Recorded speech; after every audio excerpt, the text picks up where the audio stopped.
Good afternoon guys, this is again Kevin. Welcome back to my channel.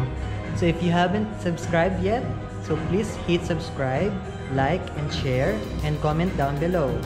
So today, I'm here with my friend Ed Jean who came over from the Philippines. So ngayon, nandito siya to have a business trip and I'm not sure kung ano talaga yung agenda niya sa work pero magka-workmate kami. But I would like to introduce you to Ed Jean. So ito siya. Hi! Hi everyone! So actually guys, kararating niya lang din ngayon. So As in, mga 3 hours ago. yeah, so fresh from the flight. So how's your flight? Maayos naman. Ano? Ang ganda ng outfit mo. Huwag ka na mahiya. Ano? Ang ganda ng outfit niya, di ba guys? Malapit. So kumusta naman? Nanibago ka ba sa panahon? Sakto lang. Pero malamig siya. Though hindi naman siya kasi lamig pang winter. Sobrang Yun nga guys, naglalakad kami ni Ed Jean kanina papunta dito sa hotel niya. So ito nga pala, hotel to ni Ed Jean. So ayan. So ito yung lobby. So naglalakad kami kanina sa labas. So biglang humangin ng malakas. Akala ko nga tatangayin kami dalawa. Diba? Lalaki pa naman ng katawan niya. Ang sexy pa naman natin. Pero kidding aside, ano ba yung purpose? Bakit ka nag-business trip dito? Kasi meron kaming workshop sa team namin. So parang every start of the year, usually nag-workshop para gumawa ng roadmap for the whole year, ano yung targets namin, something like that. So parang ine-expect mo na meron ka talagang travel dito sa Germany. Okay. So for those who haven't known us, bali kami ni Ejin, magka-workmate kami sa Manila pa lang. Pero dahil nga dito na ako na-base sa Germany, so nagkaiba kami ng team. So naging local employee ako sa Germany and siya nasa Philippines pa rin. Pero yun nga, nasabi ko sa inyo, meron siyang business trip. So ano nga ba, Ejin, yung agenda natin? Bakit tayo gumagawa ng video ngayon? Ano ba yung gusto mo ipagawa sa akin? Hindi, kasi itong si Kevin, sabi ko sa kanya, try niyang manood ng mga K-pop. Kasi ako, yung husband ko, tsaka yung baby ko, mahilig kami manood ng mga K-pop. So may husband ka na pala, tsaka may baby ka na pala. Akala ko dalaga ka pa. Oo naman, mga ilang years na rin. Mga 6 years na rin akong kasal. Tapos yung baby ko. So guys, sorry na lang kayo. Wala na. May nanalo na. Ayun nga. Sabi ko sa'yo, try mo manood. Kasi sobrang na-addict kami ng asawa ko. Lalo na yung asawa ko. Alam mo naman, di ako masyadong dyan sa K-pop, di ba? Dahil mga Thai series talaga yung gusto kong panoorin. Dahil nga yung mga pinsan ko, addict din talaga sila sa Korean, Try mo, maganda. So, lalo na yung mga yung mga dance move nila. Nakakatuwa. Tapos yung mga outfit nila. Tapos ang sexy pa ng mga, sobrang papayat pa ng mga, K-pop. Ikaw ba yung napagkakamalan ka rin Koreana? Kasi mukha kang Koreana sa outfit mo. Actually, oo. Maraming beses. So ngayon, ang gagawin natin, anong video yung gusto mong panoorin natin? Anong masasuggest mo? Hindi. Kung ano gusto mo. Ano ba gusto mo? Boy group? Or male group? Or girl? Kahit basta gagawan lang natin ng video. Kasi first time ko na manood ng K-pop. Sige, ganito na lang. Since concert lang ng Blackpink. Yun yung bago? Oo, nung Feb. So yung first weekend ng Feb, sayang hindi ako nakanood. Okay. Sige. So pwede. Yun na lang. Sige, gusto mo yun. Gusto mo? Sige, yun na lang. Sige. Pwede naman. So yun guys. So sinasuggest ng Edgy na maggawa ka ng reaction video sa Blackpink. So hindi ko padala yung Blackpink. Hindi mo, wala kang idea. Wala talaga. Hindi ba kasi padala? Di ba late na ba ako? Ang tanda ko na ba? Sila si Ann Curtis na may picture sa kanila yun na nag-concert.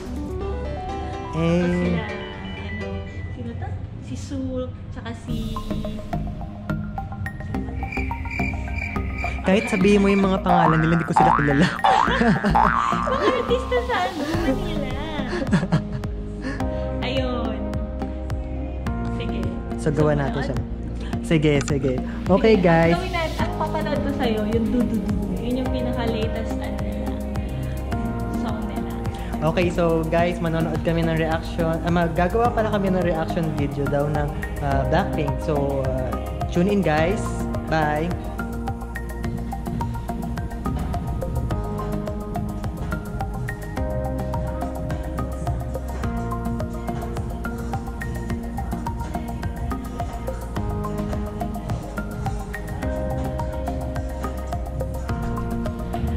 So, Edgy, ano ba yung namimiss mo dito sa Germany? Kasi alam ko, hindi lang twice ka na nagpabalik-balik dito sa Twice? Germany. Alam ba ang Twice girl group yan ng K-pop? Joke lang. K-pop na nahalong ka talaga. K-pop na naman guys, no? Grabe Hindi naman talaga. masyadong halatang K-pop Tsaka hindi naman halatang ini-encourage nyo talaga ako manood ng K-pop guys. So, ano yung namimiss mo dito sa Germany? Dito? Actually, wala. Joke lang. Hindi ko mag-joke talaga. First, syempre yung weather. Kasi dito, ang sarap. Gusto ko kasi yung mga country na malamig yung weather. Para nakapagsuot ko ng mga ganitong outfit. Kasi sa Pinas, hindi ko makasuot ng ganitong outfit. Feeling ko nga kanina nung nakita tayo, sabi ko, Princess Sarah ba to? Ayun, tapos dito kasi tahimik. Though, ayun nga, mas gusto ko yung metropolitan type of city. Ganon. Pero maganda dito is yung organized sila, lalo na yung transport. Kasi syempre may schedule sila, so pwede mo nang i-plan yung day mo kasi alam mo kung anong oras yung dating ng mga bus, mga train. Hindi na-delay.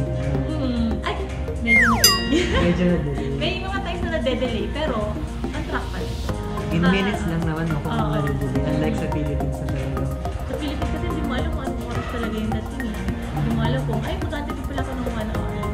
Magugulat ka na. So parang medyo hindi mo mapaplan yung ahead yung mga gagawin. Sa food, wala ka nakikita dito? Sa food, masyado. Masyado. Kasi yung last visit ko dito, pa na yung Asian food yung tinatawag. So, kasi medyo yung pagkain kasi ng Mas ano kasi, more on cold foods kasi sila, no? Tsaka potatoes, and sausage.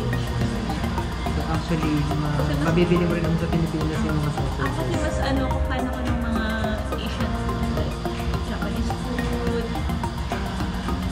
Korean food.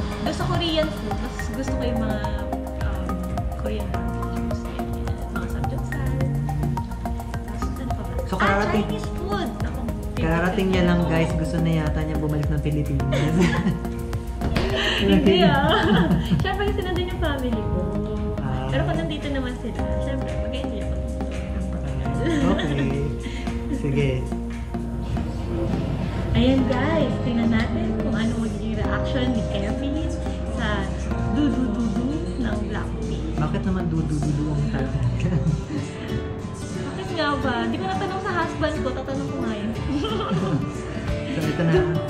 Joke lang. So ito na, tune in na tayo. So panoorin na natin.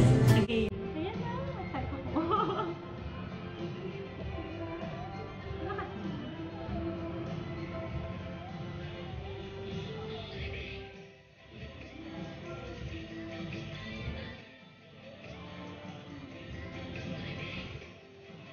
Yung isa dyan tayo. Nasaan ang tayo dyan? Hindi yan.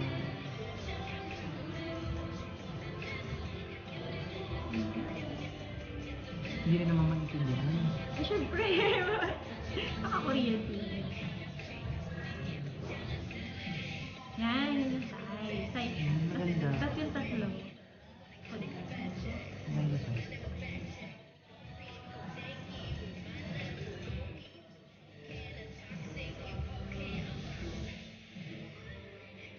Ayan, yan ang bias ko. Zero say. Siya maganda siya. Anong name niya? Rosé. Roche? Rosé. Roche?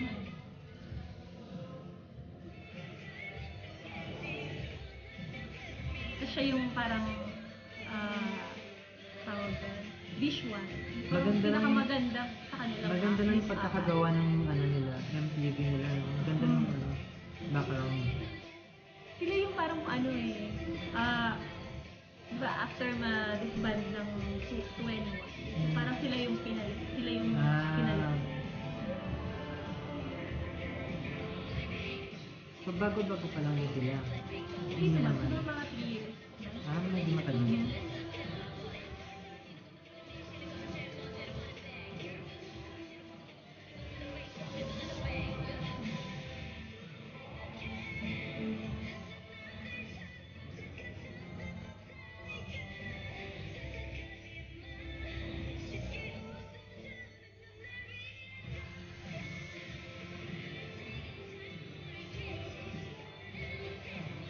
Kinis sa mukha nila, no? Oo.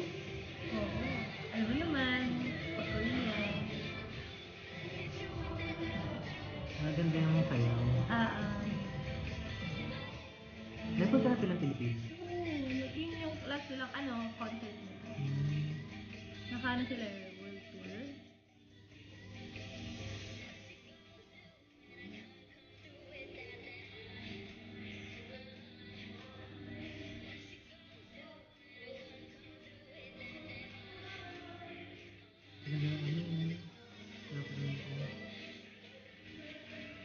Para mga model.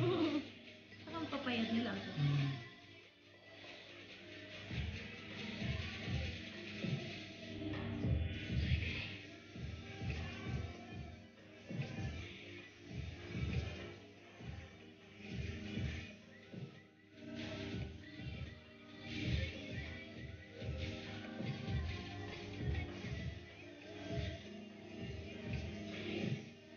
Simple lang yung mga steps pero parang mahirap sayaw.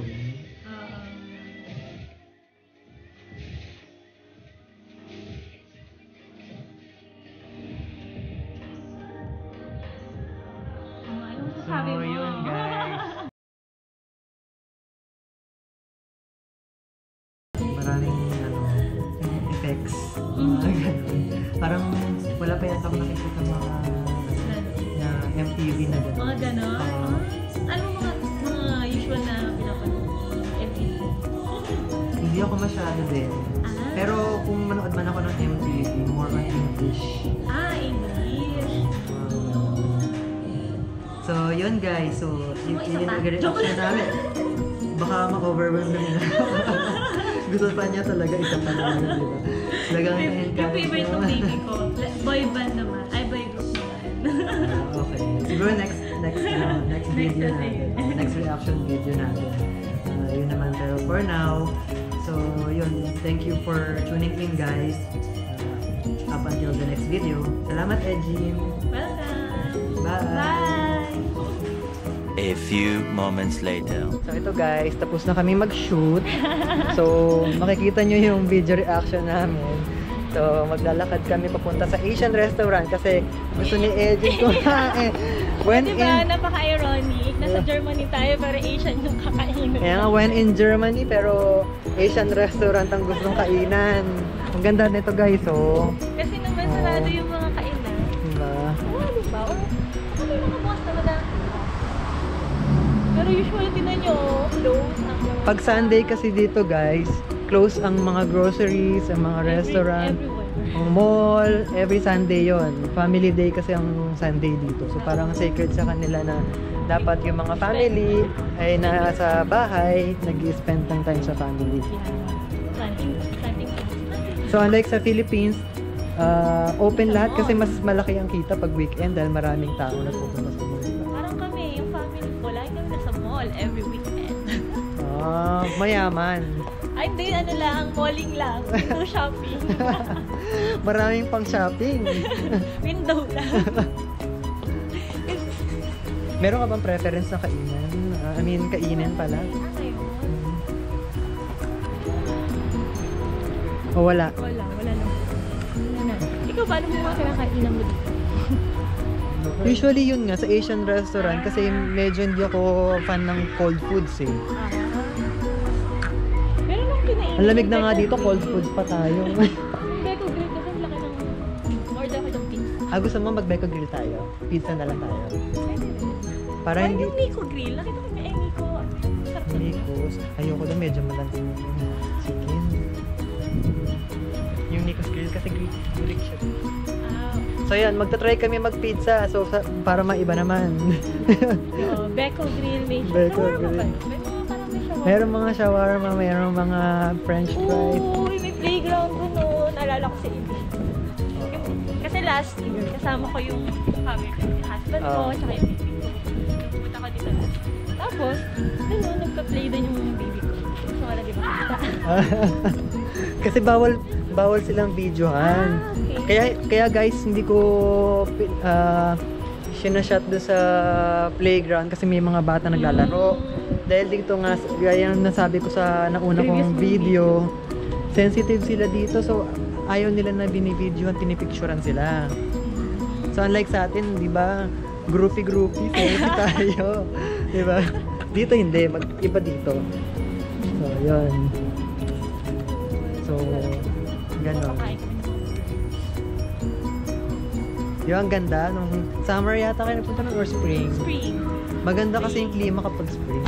Hindi mainit, hindi rin malamig. Saktong lamig. Yung pagkugustuhan mong lamig.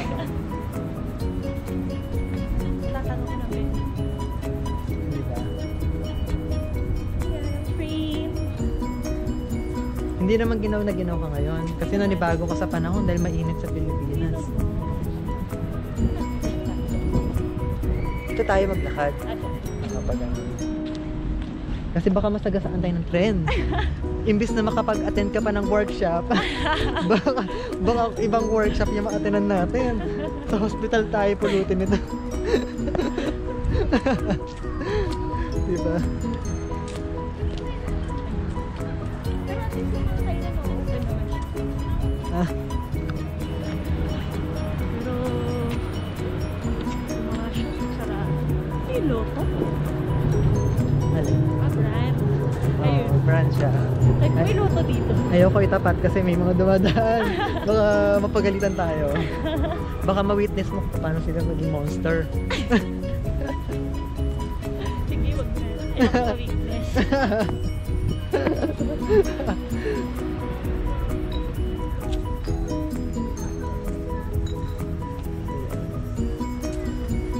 Actually, guys, hindi nakakasana yung lamig. Kahit na matagal ka na dito, hindi pa rin masasanay sa lamig kasi Ilang taon ka na dito? iba talaga, more than More than a year. More than a year, pero hindi pa rin ako nasasanay sa panahon. Ayoko ng winter. Ayoko ng winter. Ayaw mo ng winter.